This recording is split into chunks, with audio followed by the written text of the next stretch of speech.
Bismillahirrahmanirrahim. Halo teman-teman semua, pada kesempatan hari ini kita akan belajar tentang metode menghafal Al-Quran super cepat. Materi ini akan dibahas oleh Saya Desi Nurali. Saya Farhan Abdurrahim Pamungkas.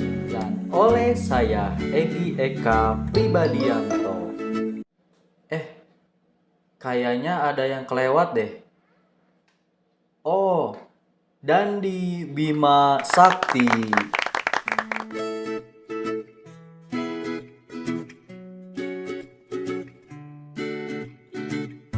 Menghafal adalah suatu kegiatan memasukkan informasi ke dalam otak. Sedangkan metode menghafal cepat dengan gerakan adalah suatu cara untuk memasukkan informasi ke dalam otak kanan dengan cepat.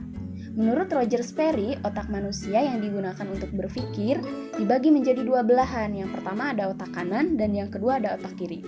Adapun informasi yang diserap oleh otak kanan yaitu ada ritme, kesadaran, ruang, gambaran menyeluruh, kemudian imajinasi, lamunan, warna, dan dimensi. Sedangkan informasi yang diserap oleh otak kiri yaitu kata, logika, angka, urutan, linearitas, daftar, analisis, dan membaca. Berdasarkan sifatnya, otak kanan bersifat long-term memory atau ingatan jangka panjang, sedangkan otak kiri bersifat short-term memory, yaitu ingatan jangka pendek. Kemudian untuk syarat menghafal, yaitu yang pertama harus tersenyum bahagia. Kenapa? Karena ketika kita sedang stres, maka kita butuh waktu 6 jam untuk memulihkan mood kita. Selanjutnya harus banyak minum air putih. Memilih tempat, waktu, guru, dan mushaf. Kenapa? Karena sesuatu yang tepat maka akan mempercepat dalam kita menghafal. Kemudian hal-hal yang harus diperhatikan dalam menghafal Al-Quran yaitu persiapan psikologis, membayangkan dan mengimajinasikan, dan juga pemanasan otak. Kemudian langkah-langkah metode menghafal dengan gerakan yaitu yang pertama, penghafal itu harus memahami ayat yang akan dihafal. Kemudian harus konsentrasi, diharuskan juga melibatkan anggota tubuh dalam menghafal karena ini adalah metode gerakan. Kemudian memperhatikan gerakan yang dicontohkan, ikuti gerakan hingga berulang kali. Nah, kemudian selanjutnya, di balik itu semua itu ada faktor pendukung dan faktor penghambat. Untuk faktor pendukungnya ada faktor internal dan juga eksternal. Untuk faktor internalnya yaitu ada semangat peserta didik dan kemampuan menghafal peserta didik. Selanjutnya faktor eksternalnya yaitu kemampuan guru dalam mengajarkan dan penggunaan media yang digunakan guru dalam memfasilitasi hafalan. Kemudian untuk faktor penghambat, yaitu ada masalah waktu, permasalahan diri, kemudian keterampilan khusus. Karena mungkin cenderung tidak semua anak sama kemampuannya. Kemudian selanjutnya ada keutamaan menghafal Al-Quran, yaitu termasuk golongan manusia terbaik, kemudian lebih utama menjadi imam sholat, kemudian pahalanya berlipat ganda. Nah, manfaat menghafal juga mampu meningkatkan kinerja otak. Semakin banyak menghafal, maka sel-sel dalam otak akan berkembang dan saling menyambung menjadi satu dalam kesatuan yang lebih luas.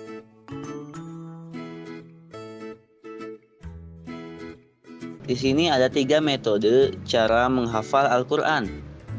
Yang pertama, ada metode thoriqoh atau wahdah. Yang dimaksud dengan metode ini ialah menghafal satu persatu terhadap ayat-ayat yang hendak dihafalnya. Untuk mencapai hafalan awal, setiap ayat bisa dibaca sebanyak 10 kali, 20 kali, atau lebih. Sehingga proses ini mampu membentuk pola dalam bayangannya. Dan ia akan mampu mengkondisikan ayat-ayat yang dihafalnya bukan saja yang di dalam bayangannya, tetapi benar-benar membentuk gerak refleks pada lisan. Nah, di sini metode ini ialah metode yang diulang-ulang secara berulang-ulang. Bisa sampai 10 kali, 20 kali, atau lebih. Yang kedua ada metode thoriqoh atau kitabah. Metode yang secara ditulis. Nah, menulis ayat-ayat yang akan dihafalnya pada kertas yang disediakan. Kemudian ayat-ayat tersebut dibaca hingga lancar dan benar bacaannya. Lalu dihafalnya. Menghafal Al-Quran bisa dilakukan dengan metode wahdah atau dengan berkali-kali menulisnya sehingga ia dapat memperhatikan dan sambil menghafalnya dalam hati. Jadi cara ini memakai cara ditulis. Bisa ditulis dengan secara berulang-ulang sampai kita terbayang tulisannya dan bacaannya. Yang ketiga ada metode thoriqoh atau simai atau talaki. Metode ini secara mendengar. Yang pertama mendengar secara langsung dari guru atau dari yang membimbingnya, biasanya guru ngaji ya. Dalam hal ini guru dituntut untuk lebih berperan aktif, sabar dan teliti dalam membacakan dan membimbingnya, karena ia harus membacakan satu persatu ayat untuk dihafal, sehingga penghafal mampu menghafalnya secara sempurna. Setelah itu dilanjutkan dengan ayat berikutnya. Jadi biasanya dipimpin oleh guru terlebih dahulu, lalu diikuti oleh muridnya gitu. Yang kedua bisa dengan cara merekam terlebih dahulu ayat-ayat yang akan dihafalnya ke dalam kaset sesuai dengan kebutuhan dan kemampuannya. Lalu kaset tersebut diputar dan didengar secara seksama sambil mengikutinya perlahan-lahan. Kemudian diulang-ulang sehingga ayat-ayat tersebut bisa didengar dengan benar. Jadi direkam biasanya melalui kaset atau CD sehingga terbayang juga oleh kita.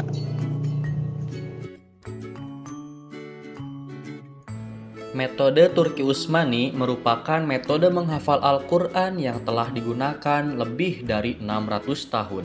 Proses penghafalan metode Turki Utsmani ini yaitu dengan menghafalkan Al-Quran dimulai dari halaman yang sukar terlebih dahulu menuju ke halaman yang mudah.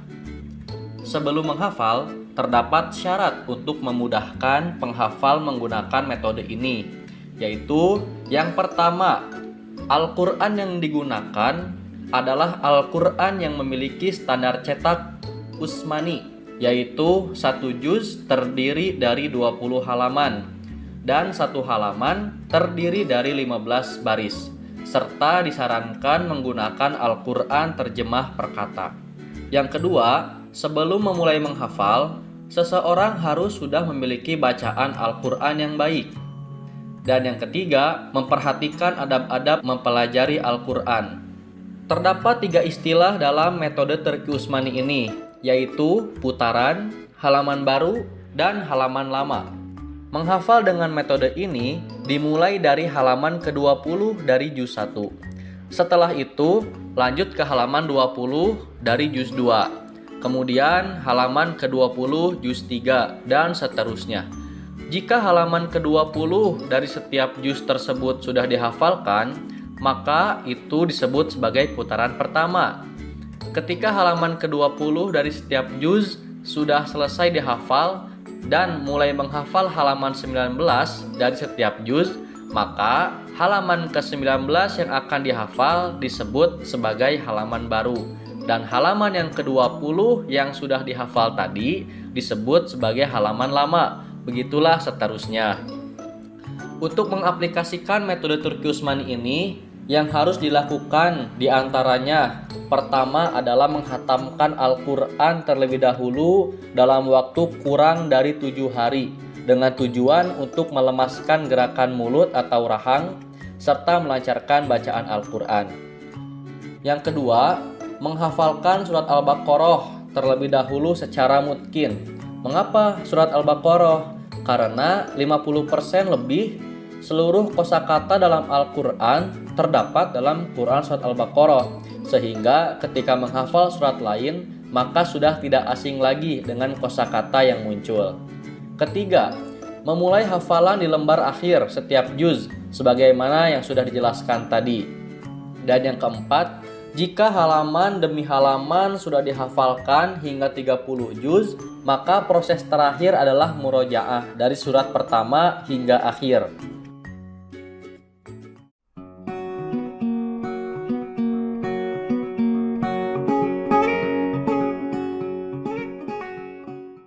Assalamualaikum warahmatullahi wabarakatuh. Halo teman-teman semua, apa kabar hari ini? Semoga dalam keadaan baik ya. Pada kesempatan kali ini, mari kita sama-sama menghafal surat At-Tin dengan menggunakan metode talqin dan tikror. Metode talqin merupakan metode menghafal Al-Quran di mana seorang guru mencontohkan bacaan lalu murid mengikutinya. Adapun metode tikror adalah metode menghafal Al-Quran di mana seseorang yang ingin menghafal Al-Quran mengulang-ulangi bacaan ayat tersebut sampai terbiasa. Yuk kita mulai menghafal surat At-Tin. Bismillahirrahmanirrahim. Wattini wazzaitun. Ayat pertama ini coba teman-teman ulangi sampai 10 kali. Wa turi sinin. Ayat kedua ini silahkan teman-teman ulangi 10 kali. Lalu coba ulangi ayat 1 dan 2 sebanyak 10 kali. Wa hadzal baladil amin. Nah, ayat ketiga ini cobalah teman-teman ulangi sampai 10 kali. Setelah itu, ulangi ayat 1 sampai 3 sebanyak 10 kali. Laqad khalaqnal insana fi ahsani taqwim. Ayat keempat ini cobalah teman-teman untuk mengulangi sebanyak 10 kali. Kemudian ulangi ayat 1 sampai 4 sebanyak 10 kali. Begitu juga dengan ayat 5 diulang 10 kali. Ayat 6 cobalah ulang 10 kali. Kemudian ulangi ayat 5 dan 6 sebanyak 10 kali. Begitu juga dengan ayat 7. Silakan teman-teman ulangi 10 kali. Lalu cobalah ulangi ayat 5 sampai 7 sebanyak 10 kali. Setelah itu ayat 8 cobalah teman-teman ulang 10 kali. Kemudian ulangi ayat 5 sampai 8 sebanyak 10 kali. Mari kita ulangi surat At-Tin sebanyak 10 kali. Bismillahirrahmanirrahim. Wattini wazzaitun. Wa turi sinin. Wa hadzal baladil amin. Laqad khalaqnal insana fi ahsani taqwim. Thumma radadnahu asfala safilin. Illa alladzina amanu wa 'amilus salihati falahum ajrun ghairu mamnun. Fama yukadzibuka ba'du biddin. Alaisallahu bi ahkamil hakimin.